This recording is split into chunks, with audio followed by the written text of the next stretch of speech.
Stop, tu roules sur le boulevard BD, cet album est fait pour toi. La flèche ardente. La suite du rayon U. En Orlandie, l'expédition du professeur Marduk est revenue avec de l'uradium. Le scientifique va à présent pouvoir l'exploiter afin de démontrer la puissance du rayon U. Pendant ce temps, en Australie, le cruel empereur Babylos III demande au général Robiov de s'emparer des îles Noires et de leur gisement d'uradium. Hadji, fidèle serviteur du professeur Marduk, craint que l'utilisation du noyau d'uradium ne provoque la colère du dieu du feu Punchatalok. Au milieu de tout ça, Lord Calder et Sylvia se font des politesses et l'infâme Dagon est tout sauf mort. Qui gagnera la course à la puissance grâce au fameux rayon ? 80 ans après l'histoire signée Edgar Pierre Jacobs, Jean Van Hamme surfe sur le succès de Blake et Mortimer pour proposer une suite au rayon U, l'un des premiers one-shot de ce que l'on pourrait appeler la bande dessinée moderne. La rédaction de l'hebdomadaire Bravo avait demandé à Jacobs une histoire à la Flash Gordon, série interdite par la censure allemande. La Flèche Ardente démarre au moment où se termine sa première partie. Jacobs n'ayant jamais expliqué dans l'histoire ce qu'était ce rayon, Van Hamme tente d'apporter des réponses à tout ce que l'auteur so-british avait laissé en suspens.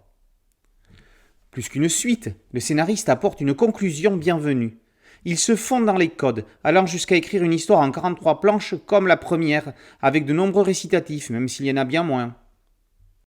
Le récit reste prenant avec de grosses ficelles cependant et des dialogues parfois cucul-à-praline qui gâchent un peu la fête, en particulier lorsque Sylvia vient au chevet du prince Nazca, scène qui frise la parodie. Van Hamme trouve le rayon U kitschissime. Il pense que Jacobs l'a écrit sans suivre de scénario et a adopté le même état d'esprit.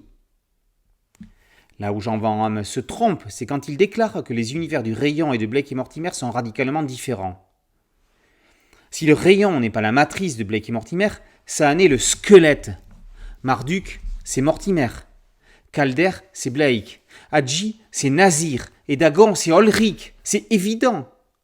C'est dans le rayon que Jacobs met en place toute la stratégie Blake et Mortimer.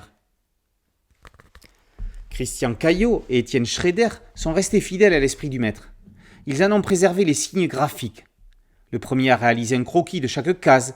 Le second a posé la ligne d'horizon et les points de fuite. Le premier a crayonné les personnages, le second les décors. Cette méthode leur a permis de travailler avec une double vision.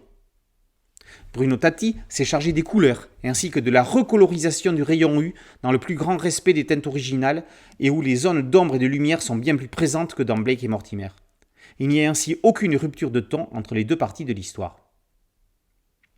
En parallèle à l'édition classique, Dargaud édite une édition bibliophile du rayon U, présentant une 40aine de pages de matériel graphique inédit d'Edgar Pierre Jacobs. Par ailleurs, une exposition, Odyssée aux origines de Blake et Mortimer, se tient jusqu'au 1er octobre au Centre belge de la bande dessinée à Bruxelles, et un documentaire By Jove, Blake et Mortimer en 75 ans est disponible sur la chaîne Explore de Media One.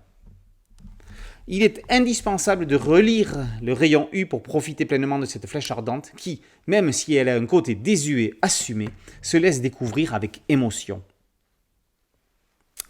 La flèche ardente, par Van Hamme, Caillot et Schrader, est parue aux éditions Dargaud, dans la collection Blake et Mortimer.